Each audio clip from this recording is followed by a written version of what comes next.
que Fábula Salvaje fue la segunda obra escrita en prosa publicada en 1929 por el gran poeta y autor César Vallejo? ¿En prosa? ¿Qué es la prosa? La prosa es la forma en la que normalmente nos expresamos, es decir, no está dada por las reglas del verso. Interesante, eso no lo sabía. Sí, ¿también sabías que todas las obras de Vallejo contenían espíritu vanguardista, es decir, tenían una nueva corriente literaria y que además de ello estaban llenas de metáforas y neologismos, ¿no?, los cuales buscaban retratar la realidad de la época y reflejaban los rasgos profundos del sentimiento humano? Qué profundo era Vallejo. Sí, efectivamente. ¿Quieres saber más del poeta universal? Claro que sí. Acompáñame a conocer un poco más de César Vallejo. César Vallejo nació en el departamento de La Libertad, Santiago de Chuco, un 16 de marzo de 1892, junto a una familia extensa, ya que era el menor de todos los hermanos. Sus padres tenían procedencia española, pues los abuelos de Vallejo eran españoles. Cursó la secundaria en el Colegio Nacional San Nicolás de Huamachuco. En 1910 comienza su interés por la literatura estudiando en la Universidad de Trujillo, donde lamentablemente no logrará culminar por imposibilidades económicas. En 1912 se dedica a trabajar como directivo en una zona minera de Quirubilca, conociendo la dura realidad de los trabajadores. Posteriormente, trabajaría como profesor del Colegio Nacional de Varones número 241 y luego en el Colegio Nacional de San Juan, donde tendría como alumno a Ciro Alegría.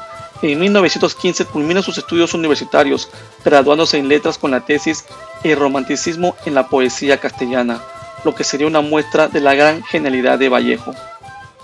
Quiero hacerte una pregunta.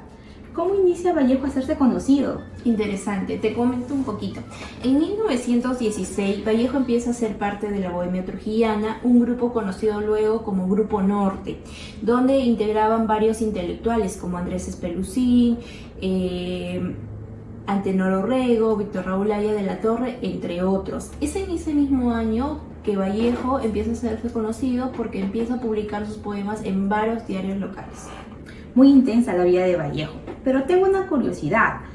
¿Cuándo crea Vallejo la novela Fábula Salvaje? Interesante tu pregunta, te comento un poco. Como podemos ver aquí, en la obra Fábula Salvaje es creada por Vallejo luego de haber permanecido 2 años en la cárcel de manera injusta. Es ahí donde Vallejo crea la novela, que tiene un corte psicológico y trata sobre la demencia de un campesino llamado Balta Espinar, que es perseguido por un fantasma y empieza a realizar una serie de hechos que luego lo conducen a un trágico desenlace. Perseguido por un fantasma. ¡Wow! ¿Me puedes contar un poco más de ella? Por supuesto, escucha la historia con atención.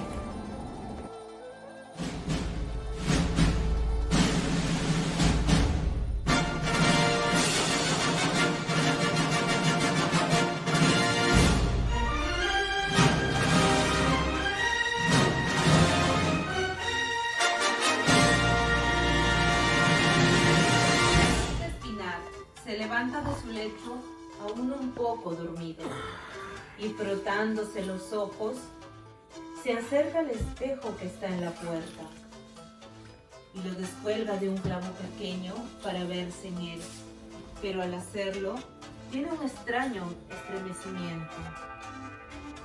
¿Qué es eso? ¡Es una sombra! Balta voltea para todos lados sin hallar a nadie. ¡No puede ser! ¡Me he cortado! Luego llega Adelaida. ¿Sabes? He roto el espejo. ¿Y cómo lo has roto? ¿Alguna desgracia? No sé cómo ha pasado. Alguna desgracia va a pasar. Por la tarde, Balta se sentía muy preocupado por aquel acontecimiento y desde el poyo de su casa observaba a Rayo, su potro. De pronto, una gallina cacareó. Balta, ¿has oído? Sí, he oído. ¡Qué gallina más tonta! Parece a veces ser la pilucha. Jesús, Dios nos ampare. Tenemos que comerla. Cuando una gallina vieja canta, mala suerte, mala suerte. Lo mismo pasó cuando murió mi madre. Una gallina vieja cantó. Y ahora el espejo, Balta, ¿qué va a ser de nosotros? Es una maldición. Adelaida se sentó junto a Balta y comenzó a llorar. Balta no sabía qué hacer. Ella era una mujer muy trabajadora Incluso realizaba las labores que hacían los hombres, aunque Balta no siempre estaba de acuerdo con las labores que hacían. Un día, Adelaida bañó a Rayo, el caballo de Balta, y mientras lo hacía, le decía: Mañana, señor, debe portarse muy bien para que su amo se sienta muy orgulloso. Cuando ella llegó, le dijo: ¿Qué haces? ¿No ves? Estoy bañando al caballo. Deja eso, mujer. ¿Solo has venido para bañar al animal? Hay mucho que hacer en la chacra. Ese día, Balta no pudo conciliar el sueño y comenzó a recordar la sombra que vio a través del espejo. Pero de pronto escuchó llorar a Adelaida.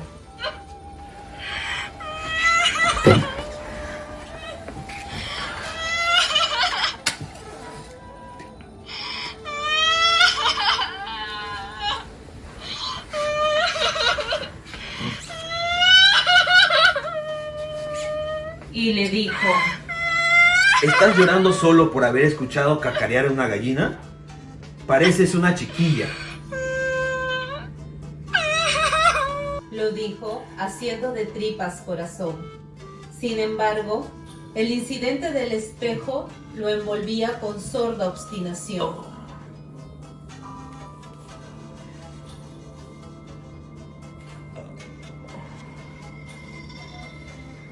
A la mañana siguiente, Balta decidió comprar un espejo nuevo. Tengo que comprar un espejo nuevo. Pero la proyección de su rostro era ahora normal, pues no lo turbó ni la más leve sombra. Hasta que una mañana de septiembre, Adelaida le dijo: Levante esa alforja, yo ya no puedo. ¿Qué? ¿Estás enferma? Sí, desde julio creo.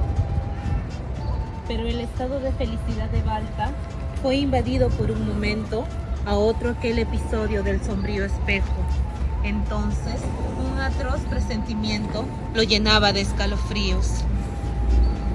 Y tarde, Balta, al regresar de la chacra, quiso beber agua de una fuente. Pero de pronto miró de un lado a otro para saber quién estaba a sus espaldas. Y al no hallar a nadie, decidió buscar entre los matorrales. Cuando bebió agua nuevamente de la fuente, vio la sombra del espejo. Lo mismo sucedió un día mientras caminaba por una acequia, pero decidió no contarle a su mujer, pues temía quedar en ridículo. Pero con el pasar de los días, Balta empezó a portarse mal con su esposa, pues la obsesión por la sombra del espejo lo había vuelto taciturno y sombrío. ¿Qué tienes, Balta? ¿Quieres que nos vayamos? Tengo miedo. Pero Balta se había vuelto sumamente receloso y agresivo y pensaba que su esposa tenía otro, la sombra del espejo. Una tarde, mientras esperaba a Balta, ella le dijo: ¿Dónde has estado, Dios mío? ¿Has ido a la toma? ¡Déjame, mujer! ¿Qué he hecho yo para merecer esto, Dios mío? Lloraba profundamente, como lloran las mujeres enamoradas. Pero Balta la injuriaba sin cesar, Una traicionera. acuchillándola de nuestros. Y luego le dijo: Para mí estás muerta. Quejándose del profundo amor que le tenía y lo mal que en su demencia pensaba cómo Adelaida le había pagado a su esposa con la traición de la sombra de Balta. Aquella misma noche, Balta llevó al pueblo a Adelaida, obligándola a vestirse de luto. Levántate, mujer, vístete. Vamos al pueblo. Y él hizo lo mismo. Adelaida no paraba de llorar.